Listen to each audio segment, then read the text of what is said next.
অনুষ্ঠান বাড়িতে গিয়ে বিরিয়ানি তো আমরা সব সময় খেয়ে থাকি, কিন্তু আরেকটা জিনিসও খেয়ে থাকি, সেটা হলো পিস পোলাও বা মটর পোলাও।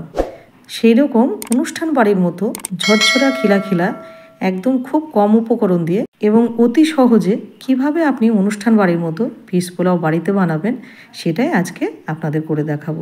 আর তার সাথে যদি এইরকম একটা পনিরের রেসিপি থাকে, তাহলে কিন্তু এক পদে বাজিমাত। পনিরের রেসিপিটা বাসন্তী রান্নাঘর ভিজিট করুন, সেখানে দেয়া আছে। নমস্কার, কেমন আছেন সবাই? নিশ্চয়ই খুব ভালো আছেন। বাসন্তী রান্নাঘরে সবাইকে স্বাগত। আশা করি ভিডিওটা আপনাদের ভীষণ ভালো লাগবে। তাহলে চলুন চটপট দেখে নিই কী কী লাগছে। এখানে 500 গ্রাম দেরাদুন রাইস নিয়েছি। আপনারা চাইলে এখানে বাসমতি রাইসও ইউজ করতে পারেন। চালটাকে 2 ঘন্টা ধরে আমি ভিজিয়ে রেখে 3 বার করে চালটা পরিষ্কার করে আমি ধুয়ে নিয়েছি। এবারে যেটা লাগবে সেটা হাফ বাটির একটু বেশি এখানে মটরশুঁটি নিয়েছি, আর নিয়েছি কাজু। কাজুটা আমি জলের মধ্যে ভিজিয়ে রেখেছিলাম। এবারে নেক্সট স্টেপে যাই। এখানে জলটা বসিয়ে দিয়েছি, দিয়ে দেবো 2টো তেজপাতা, একটু দারচিনি, আর দেব পরিমাণ মতো লবণ। আপনি বাড়িতে কত সহজে বানাবেন সেটাই আজকে করে দেখাবো। জলটা খুব গরম হতে দেব। জলটা অনেক গরম হয়ে গেছে এবং এখন দিয়ে দেবো চালটা। চালটাকে আমি 3 বার ধুয়ে নিয়েছি। চালটা দিয়ে দেবো 1 চামচ সাদা তেল। এবার আলতো করে একটুখানি নেড়ে দেবো, দিয়ে এবার চালটাকে ঢাকা দিয়ে দেবো যতক্ষণ চালটা না ফুটছে। আর এই সময় গ্যাসের ফ্লেমটা অবশ্যই হাই রাখবেন, কোনোভাবে যেন গ্যাসের ফ্লেমটা লো করবেন না। চালটা ফুটতে শুরু করেছে।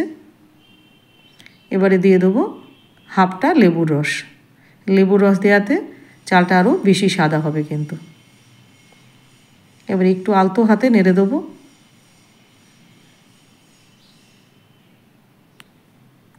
এবার চালটা দেখে নিই কীরকম সেদ্ধ হয়েছে।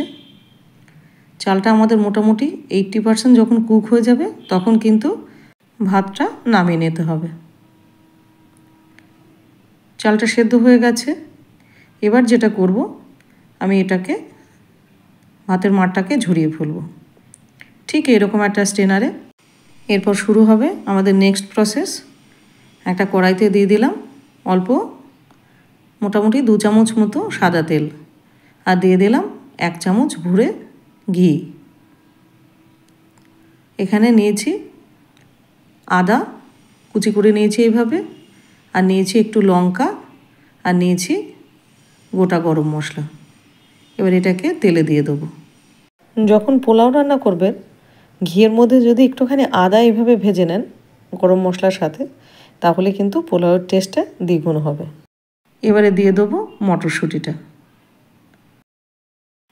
মটরশুঁটিটা দেওয়ার পরে হালকা একটুখানি নেড়ে দিয়ে দেবো অল্প একটুখানি লবণ। খুবই অল্প দেব। লবণ দেওয়ার পরে আবার একটুখানি নাড়াচাড়া দিয়ে নেব যতক্ষণ মটরশুঁটিটা সেদ্ধ না হচ্ছে। দিয়ে একটুখানি ঢাকা দিয়ে দেবো যাতে ঠিকঠাকভাবে কুক হয়ে যায়।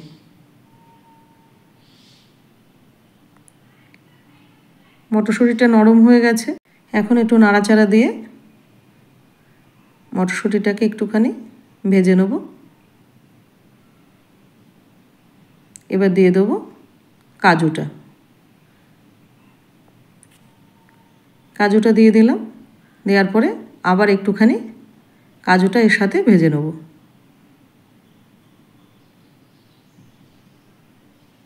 দুই 3 মিনিট মোটামুটি ভেজে নেব কাজুটা। মটরশুঁটিটা আপনারা যদি ভাবেন যে সেখানে জলে সেদ্ধ করে নেব তেলে না ভেজে, সেটাও করতে পারেন। কাজুটা ভাজা হয়ে গেছে। এবারে দিয়ে দেবো চালটা। একদম পুরো খিলাখিলা হয়েছে, একটা চাল ভাঙেনি, এত সুন্দর চালগুলো নামিয়েছি। এবার হালকা হাতে এটা নাড়াচাড়া দিয়ে নেব। মাত্র 2-1টা উপকরণ দিয়ে এত সুন্দর আপনি মটর পোলাও বাড়িতে বানিয়ে নিতে পারবেন।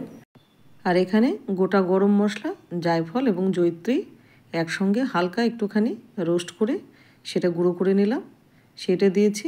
আর দিয়ে দিলাম 1 চামচ ঘি এবং 1.5 চামচ মতো চিনি। চিনিটা আপনারা যেরকম খাবেন সেই বুঝে চিনিটা দেবেন। কেউ হালকা চিনি খেতে পছন্দ করেন, কেউ বা বেশি।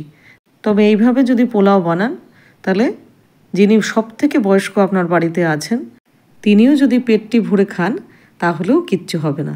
এবার একটু ধনেপাতা ছড়িয়ে ফ্লেম অফ করে দেবো। তাহলে তৈরি হয়ে গেল আমাদের মটর পোলাও বা পিস পোলাও। দেখতেই পারলেন কত সাধারণভাবে এবং কত সহজে এবং কত খুব কম সামগ্রী দিয়ে একটা সুন্দর বিয়েবাড়ি স্টাইলে এরকম মটর পোলাও আপনি প্রেজেন্ট করতে পারেন অতিথিদের সামনে। তাহলে কেমন লাগলো রেসিপিটা? আশা করি খুব ভালো লেগেছে।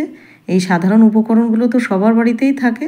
আর তাহলে দেরি না করে চটপট বানিয়ে ফেলুন অতিথি আসলে। আর মাংস নেই তাই কি হয়েছে, ঘরে যদি দুধ থাকে কিংবা একটুখানি বাজার থেকে পনির নিয়ে আসুন আর ঠিক এইভাবে পনিরের তরকারি দিয়ে সার্ভ করে দিন। দেন মাংসর চাইতেও ভালো খাবে। আশা করি ভিডিওটা আপনাদের ভীষণ ভালো লেগেছে। আর ভালো লাগলে অবশ্যই চ্যানেলটাকে সাবস্ক্রাইব করে পেজটা ফলো করে রাখবেন। আর একটা লাইক, শেয়ার, কমেন্ট করতে ভুলবেন না। আর যদি এরকম একটা সুস্বাদু পনিরের রেসিপি তৈরি করতে চান তাহলে ভিজিট করুন বাসন্তী রান্নাঘর। সেখানে আরও নানান ধরনের রান্না আছে। আশা করি আপনাদের ভালো লাগবে। তাহলে আবার দেখা হবে আবার একটা নতুন রেসিপিতে। ভালো থাকবেন, সুস্থ থাকবেন। তাহলে চলি।